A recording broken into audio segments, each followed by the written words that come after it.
बच्चों, welcome to my channel Verma study 2020 बुकलाना। मैं यूपी बोर्ड के क्लास 11th के छात्रों के लिए इकोनॉमिक्स सब्जेक्ट हिंदी माध्यम से मैं फुल कोर्स कराऊंगा। यदि आप फुल कोर्स करना चाहते हैं तो मेरे चैनल को सब्सक्राइब कीजिए और बेल आइकन को प्रेस करना ना भूलें, ताकि जो भी वीडियो मैं अपलोड करूं उसका नोटिफिकेशन सबसे पहले आपको मिल सके। प्यारे बच्चों, इकोनॉमिक्स में 2 किताब है, जैसे मैंने बताया था। पहली किताब है भारतीय अर्थव्यवस्था का विकास, दूसरी किताब है अर्थशास्त्र में सांख्यिकी। पहली किताब चल रही है भारतीय अर्थव्यवस्था का विकास। इसमें पहला चैप्टर चल रहा है कि स्वतंत्रता के पूर्व संध्या पर भारतीय अर्थव्यवस्था। कल हमने पूरे पाठ का समरी डाला था, हमें उम्मीद है कि उससे आप स्मरण किए होंगे। आज हम लोग इसके बारे में पढ़ेंगे। पाठ का नाम है स्वतंत्रता की पूर्व संध्या पर भारतीय अर्थव्यवस्था।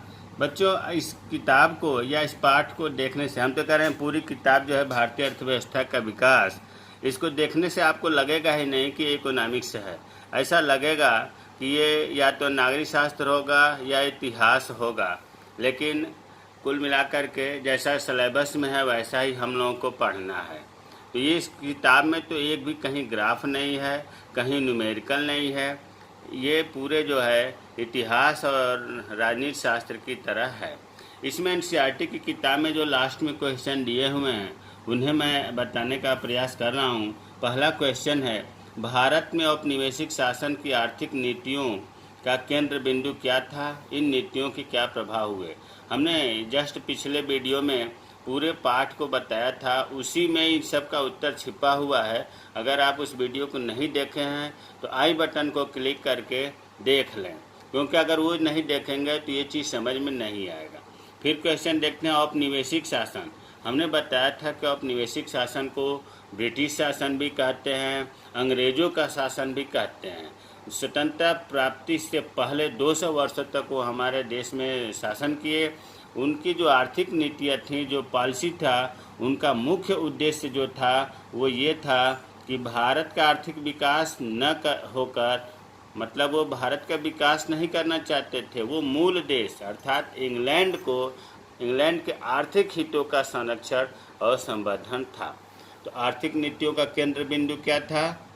आर्थिक नीतियों का केंद्र बिंदु भारत का आर्थिक विकास न होकर अपने मूल देश के आर्थिक हितों का संरक्षण और संवर्धन था।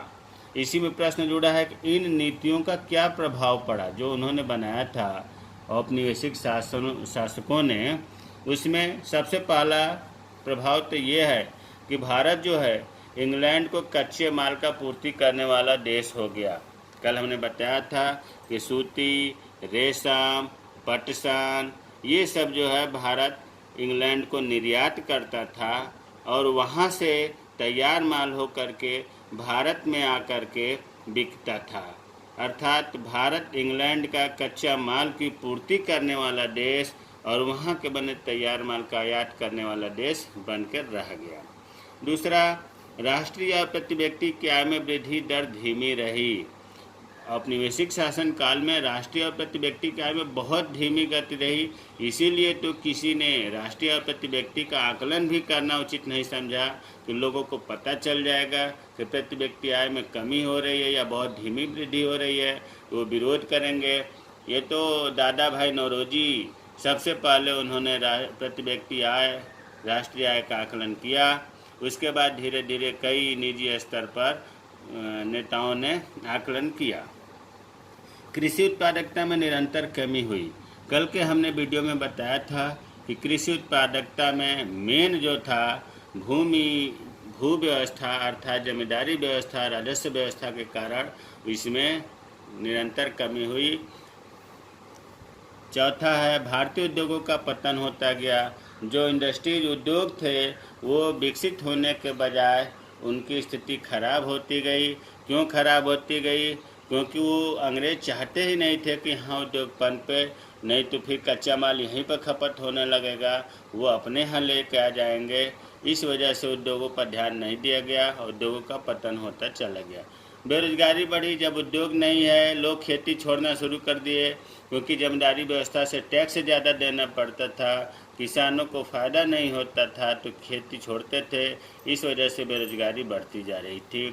उस समय साक्षरता दर में बहुत ही कमी रही, नगण्य थी। महिलाओं का तो 7% मात्र साक्षरता दर था। बार बार प्राकृतिक उस समय आपदाएं आती थी जिससे जन सामान्य पब्लिक जो है गरीब होते जा रही थी और इसके कारण उच्च मृत्यु दर का भी सामना करना पड़ा। तो प्यारे बच्चों, ये जो औपनिवेशिक शासन के आर्थिक नीतियों के भारतीय अर्थव्यवस्था पर क्या प्रभाव था, हमने 7 पॉइंट बताया। इन्हें रटने से काम नहीं चलेगा, इन्हें आप समझ लें और अपनी भाषा में इन व्यक्तियों को कहानी की तरह से इन बातों को लिखें। दूसरा है, औपनिवेशिक काल में भारत के राष्ट्रीय आय का आकलन करने वाले प्रमुख अर्थशास्त्रियों के नाम बताएं। मतलब राष्ट्रीय आय या प्रति व्यक्ति आय का आकलन करने वाले आपको बताया गया है कि सबसे प्रथम व्यक्ति दादा भाई नौरोजी थे, उसके बाद William Digby, Findlay Siraj, doctor V.K.R.B. Rao, R.C. Desai, ये लोग राष्ट्रीय आय का आकलन किए। इसमें सबसे महत्वपूर्ण बात तो दादा भाई नौरोजी के साथ है ही कि ये प्रथम व्यक्ति हैं, लेकिन जितने भी लोग किए राष्ट्रीय आय का आकलन, उसमें डॉक्टर V.K.R.B. राव का सबसे महत्वपूर्ण आकलन माना जाता है। सबसे महत्वपूर्ण इनके आकलन को उपाधि दी गई है। तीसरा प्रश्न है, औपनिवेशिक शासनकाल में कृषि की गतिहीनता के प्रमुख कारण क्या थे? अभी आपको ऊपर थोड़ा सा हिंट भी दिए थे कि कृषि उत्पादकता में निरंतर कमी हो रही थी। तो वही क्वेश्चन बना हुआ है कि कृषि की गतिहीनता के मुख्य कारण क्या थे। पहला कारण ये था कि औपनिवेशिक शासनकाल में, मतलब ब्रिटिश शासनकाल में, अंग्रेजों के शासनकाल में लागू की गई भू व्यवस्था प्रणाली। भू व्यवस्था प्रणाली का मतलब कि इसमें जमींदार, अंग्रेज जो है सबसे टैक्स नहीं वसूल पाते थे, ये जगह जगह पर जमींदार नियुक्त किए हुए थे।